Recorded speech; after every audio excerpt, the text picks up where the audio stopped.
আর যারা মসজিদ বানিয়েছে ক্ষতি সাধন, কুফরি ও মুমিনদের মধ্যে বিভেদ সৃষ্টির উদ্দেশ্যে এবং ইতিপূর্বে আল্লাহ ও তার রাসূলের বিরুদ্ধে যে লড়াই করেছে তার ঘাঁটি হিসেবে, আর তারা অবশ্যই শপথ করবে যে তারা অবশ্যই মিথ্যাবাদী। সূরা তওবা 107 নম্বর আয়াত, অর্থাৎ 9 নম্বর সূরার 107 নম্বর আয়াত আমরা শুনলাম। তো এখানে আল্লাহ বলছেন আর যারা মসজিদ বানিয়েছে, তার মানে মসজিদ যারা বানিয়েছে ক্ষতি সাধন, কুফরি ও মুমিনদের মধ্যে বিভেদ সৃষ্টির উদ্দেশ্যে। কাজ কয়টা এখানে করছে? তিনটা। একটা ক্ষতি সাধন, কুফরি ও মুমিনদের মধ্যে বিভেদ সৃষ্টির উদ্দেশ্যে এবং ইতিপূর্বে আল্লাহ ও তার রাসূলের বিরুদ্ধে যে লড়াই করেছে তার ঘাঁটি হিসেবে। তার মানে ইতিপূর্বেও আল্লাহ ও তার রাসূলের বিরুদ্ধে যে লড়াই করেছে সেই মসজিদটাকে ঘাঁটি হিসেবে তারা ব্যবহার করছে, আর তারা অবশ্যই শপথ করবে যে তারা অবশ্যই মিথ্যাবাদী। তো এই আয়াতে আমরা একটা বাস্তব চিত্র যেটা খেয়াল করি, মানে বহির্বিশ্বের দিকে যাই আগে, তারপর আমরা আমাদের নিজেদের অবস্থানে আমরা আসবো।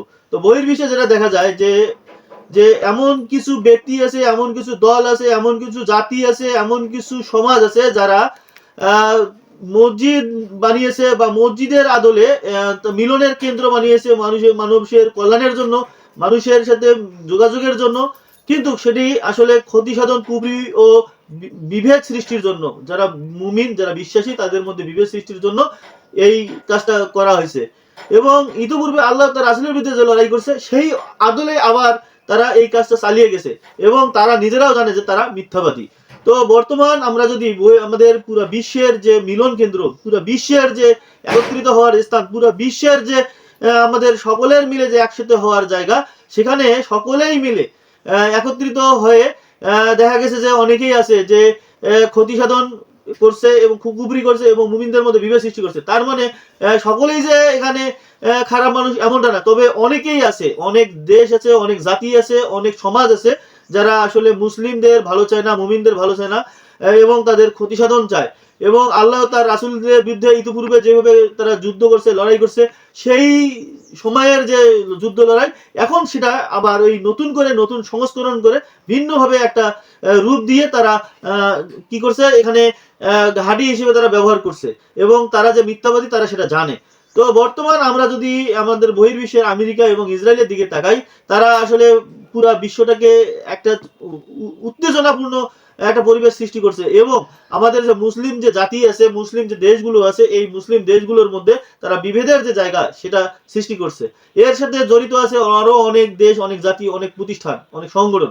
কিন্তু সকলেই যে খারাপ এমন না, এমন ভালো ভালো দেশ এবং জাতিও আছে যারা মানুষের জন্য মঙ্গল চায়, ভালো থাকতে চায়, কিন্তু তারা পেরে উঠে না। কারণ হচ্ছে তাদের যারা আসলে মানুষের জন্য মঙ্গল চায় না, তাদের যে উদ্ধত্তপূর্ণ আচরণ, সেই উদ্ধত্তপূর্ণ আচরণের কারণে তারা পেরে ওঠে না। তো মূল যে বিষয়টা হচ্ছে, যদি বহির্বিশ্বের এই জায়গাটা যদি আমরা লক্ষ্য করি, এই আয়াতের সাথে মিলে যায়। এখন আমাদের যে মসজিদগুলো আছে, এই মসজিদগুলো কি এই আয়াতের বাইরে? এখন আমরা একটু খেয়াল করে দেখি। আর যারা মসজিদ বানিয়েছে ক্ষতি সাধন, কুফরি ও মুমিনদের মধ্যে বিভেদ সৃষ্টির উদ্দেশ্যে। তো মসজিদ যে আমাদের আছে, এই মসজিদগুলো কি আসলে আমাদের যে আল্লাহর দেওয়া যে হুকুম, আহকা, বিধি বিধান, যে নিয়ম কানুন, যে সামাজিক যে কর্মকাণ্ড, যে আল্লাহর দেওয়া যে রহমত ও বরকত, সেসব কি প্রতিষ্ঠিত, নাকি কুফরির মাধ্যমে এটাকে ঢেকে দেওয়া হয়েছে? এবং মুমিন যারা যারা আসলে মসজিদে যায়, তারা কি আসলে বিভেদের মধ্যে আছে নাকি একত্রিত আছে? সকলেই মিলে একত্রিত হয়ে একটা মসজিদ, নাকি দলাদলি, এক একজন এক এক মতের, এক এক পথের, এক এক পন্থের, এক এক মতাদর্শের? তো এটা যদি হয় তাহলে আমাদের মসজিদ কি এই আয়াতের বাইরে? তো যদি এরকম থাকে তাহলে এটার উপায় কি? এটার উপায় হচ্ছে আল্লাহ এবং রাসূলের বিরুদ্ধে যেরকম ঘাঁটি হিসেবে আসলে মুনাফিক কাফেরেরা যেমন লড়াই করে মসজিদকে ধ্বংস, কর্মকাণ্ডকে ধ্বংস করে দিছে, সেটাকে আবার আমাদেরকে রিকভার করতে হবে, সেটাকে আবার ঠিক করতে হবে। তো যারা আসলে চায় না যে একটা সমাজ ভালো হোক, একটা সমাজের ভালো একটা অবস্থান আসুক এবং বিভিন্ন ধরনের যে নিয়ম কানুনগুলো আছে, যে হুকুম আহকামগুলো আছে, এগুলো প্রতিষ্ঠিত হোক, তাদেরকে আসলে এই মসজিদের যে জায়গা, আমাদের যে মসজিদ যে আবাদ করার যে বিষয়, এই আবাদ করার এই দায়িত্বগুলো থেকে তাদেরকে যদি আমরা সরাই দিতে পারি এবং তাকওয়াপূর্ণ যদি ব্যক্তিকে যদি আমরা প্রতিষ্ঠিত করতে পারি, তাহলে আমরা এই আয়াতের যে শিক্ষা, এই শিক্ষা থেকে আমরা আমাদের বাস্তব জীবনের কর্মকাণ্ডগুলো আমরা ঘটাতে পারবো এই মসজিদ ভিত্তিক সমাজ থেকে। তো আমরা শুনলাম সূরা তওবার 107 নম্বর আয়াত, অর্থাৎ 9 নম্বর সূরা 107 নম্বর আয়াত। সবাইকে ধন্যবাদ। আসসালামু আলাইকুম।